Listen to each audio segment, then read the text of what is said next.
একটা স্বস্তির কথা বলেছেন আমাদের স্বরাষ্ট্রমন্ত্রী এবং স্বরাষ্ট্রমন্ত্রীর মুখে এই কথাটা শোনার পরে আমরা এক ধরনের স্বস্তি অনুভব করতেই পারি। আমরা মানে দেশের সব জনগণ, কারণ দেশের মানুষ তো আসলে শান্তিতে থাকতে চায়, নির্ভয়ে বসবাস করতে চায়, মানুষ তার মৌলিক অধিকার যেন অন্তত পায়। সরকার কাউকে খেতে দেবে না, কিন্তু সরকার নির্বিঘ্নে বেঁচে থাকার যে অধিকার, সেই অধিকারটা নিশ্চিত করবে, সেটাই সরকারের কর্তব্য এবং স্বরাষ্ট্রমন্ত্রীর আরও বেশি কর্তব্য। স্বরাষ্ট্রমন্ত্রী বলেছেন যে মানে বিনা অপরাধে কাউকে কোনো ধরনের হয়রানি করা যাবে না। পুলিশকে তিনি এই কথা বলেছেন। খুবই চমৎকার কথা, কিন্তু কথাটা চমৎকার, কর্মটা কতটা চমৎকার হবে, হয়েছে সেগুলো আমরা একটু বিচার করব স্বরাষ্ট্রমন্ত্রীর এই বক্তব্য পর্যালোচনা করে। থাকবেন পলিটিক্স টিভির নিয়মিত। বলছিলাম স্বরাষ্ট্রমন্ত্রীর বক্তব্যের কথা, খুবই দারুণ কথা, এবং এই কথাটা যদি পুলিশ অক্ষরে অক্ষরে পালন করে তাহলে বাংলাদেশটা পরিবর্তন হতে খুব বেশি সময় লাগবে না। আইনই বলছে যে আইনের ফাঁকফোকর গলিয়ে বহু অপরাধী বেরিয়ে যাক, সেটাতে কোনো সমস্যা নেই, কিন্তু বিনা অপরাধে একজনও যেন শাস্তি না পায়। আইনের মূল থিমটা, মূল শেকড়টা এটার উপরে ভিত্তি করেই আসলে আইন আদালত এটা পরিচালিত হয়। কিন্তু বাংলাদেশে ঠিক তার উল্টা হয়। যে কাউকে ইচ্ছা করলে গ্রেপ্তার করা যায়, যে কাউকে ইচ্ছা করলে কারাগারে ঢোকানো যায়, যে কারো বিরুদ্ধে যা ইচ্ছা তাই অভিযোগ দিয়ে মামলা করা যায় এবং মামলাবাজির ব্যবসা করা যায়। একটা মেটিকুলাস দেশ, এবং এই দেশটাকে মানে এই ধরনের মানে অপকর্ম করে ব্যবসা করার একটা উপযোগী গ্রাউন্ড কিংবা উপযোগী আবাসভূমি তৈরি করে গেছেন মেটিকুলাস শাসক প্রফেসর ইউনূস। প্রফেসর ইউনূস যে অনাচার বাংলাদেশে প্রতিষ্ঠিত করেছেন, বিশেষ করে সাধু সাধু কথা বলে, সংস্কারের কথা বলে বলে মুখে ফেনা তুলে বাংলাদেশের আইন আদালত পুলিশ এগুলোকে একেবারে ধ্বংস করে গেছেন। যাকে ইচ্ছা তাকে পুলিশ গ্রেপ্তার করেছে, আদালতের জামিন দেওয়ার অধিকার কেড়ে নেওয়া হয়েছে, হাজার হাজার মানুষকে বিনা অপরাধে কারাগারে পচিয়ে মারা হয়েছে এবং কারাগারে মৃত্যুর ঘটনা 100-র বেশি হয়েছে তার আমলে, যেগুলোর কোনো ধরনের কোনো বিহিত হয়নি। এমনকি সাবেক একজন মন্ত্রী, তাকে হাসপাতালে তার মৃতদেহতে পর্যন্ত হাতকড়া পরানো আছে এরকম ছবি যখন ভাইরাল হয়েছিল, তখন মানবাধিকার নিয়ে প্রশ্ন উঠেছিল। সেই চিত্র নিশ্চয়ই আপনারা মানে ভুলে যাননি। সাবেক আওয়ামী লীগের মন্ত্রী, যিনি হবিগঞ্জের মন্ত্রী, যাকে হারিয়ে ওই আসনে স্বতন্ত্র এমপি হয়েছিলেন,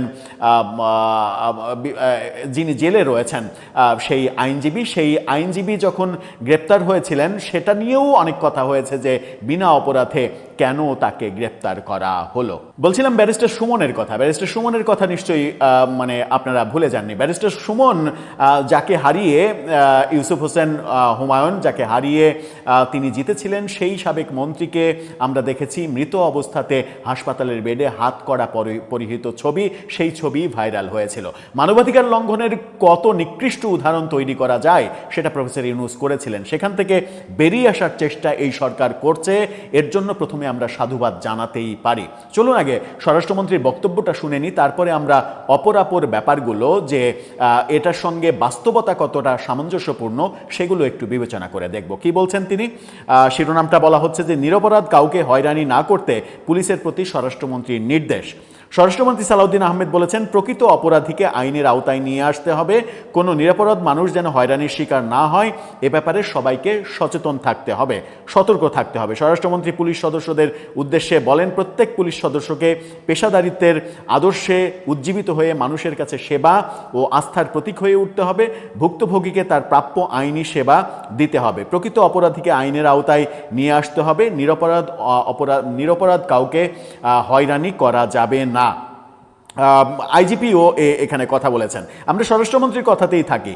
চমৎকার একটা কথা বলেছেন যে নিরাপরাধ কাউকে মানে হয়রানি করা যাবে না। কিন্তু আমরা প্রফেসর ইউনূসের আমলে দেখেছি, আমাদেরই আরেকটা ভিডিওতে আপনারা জেনেছেন যে গাজীপুরে পরকীয়ার জেরে একটা মৃত্যুর ঘটনা, যেটা শেখ হাসিনা পতনের আরও 2 মাস পরে ঘটেছিল। সেই ঘটনাকে কেন্দ্র করে অক্টোবরের 2 তারিখে ঘটনা, অক্টোবরের 3 তারিখে সেই ঘটনার মামলা, পরবর্তীতে আবার আবার সেই মামলা আরেকটা মামলা করা হয়েছে সেই বিষয় নিয়ে, যেটা আগস্টের 5 তারিখে বলা হয়েছে শেখ হাসিনা এবং ওবায়দুল কাদেরের হুকুমে তাকে মেরে ফেলা হয়েছে। পিবিআইয়ের তদন্তে বেরিয়ে এসেছে সেই মিথ্যা ইতিহাস। পিবিআইয়ের তদন্তে এরকম শত শত মিথ্যা মামলার নজির আমরা দেখেছি। মানে শেখ হাসিনাকে শায়েস্তা করা কিংবা বউয়ের পক্ষের আত্মীয় স্বজনকে শায়েস্তা করা, পাওনাদারকে শায়েস্তা করার জন্য 16 বছরের কিশোরকে জুলাই যোদ্ধা বানিয়ে বাবা মামলা করেছেন, মিথ্যা বলে প্রমাণিত হয়েছে।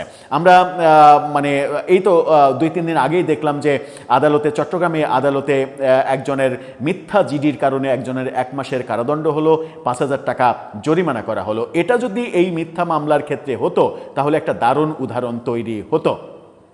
যখন স্বরাষ্ট্রমন্ত্রী বলছেন নিরপরাধ কাউকে হয়রানি করা হবে না, তখন প্রফেসর ইউনূসের আমলে দেখেছি হাজার হাজার মিথ্যা মামলা, যেটা আইন উপদেষ্টা নিজে স্বীকার করেছেন। আমরা দেখেছি মিথ্যা মামলায় আনিস আলমগীরকে কারাগারে নিতে, মঞ্জুরুল আলম পান্নাকে কারাগারে নিতে, লতিফ সিদ্দিকীকে কারাগারে নিতে, হাফিজুর রহমান কার্জন ঢাকা বিশ্ববিদ্যালয়ের প্রফেসর তাকে কারাগারে নিতে, একজন অবসরপ্রাপ্ত সচিবকে কারাগারে নিতে, এই ঘটনাগুলো আমরা দেখেছি।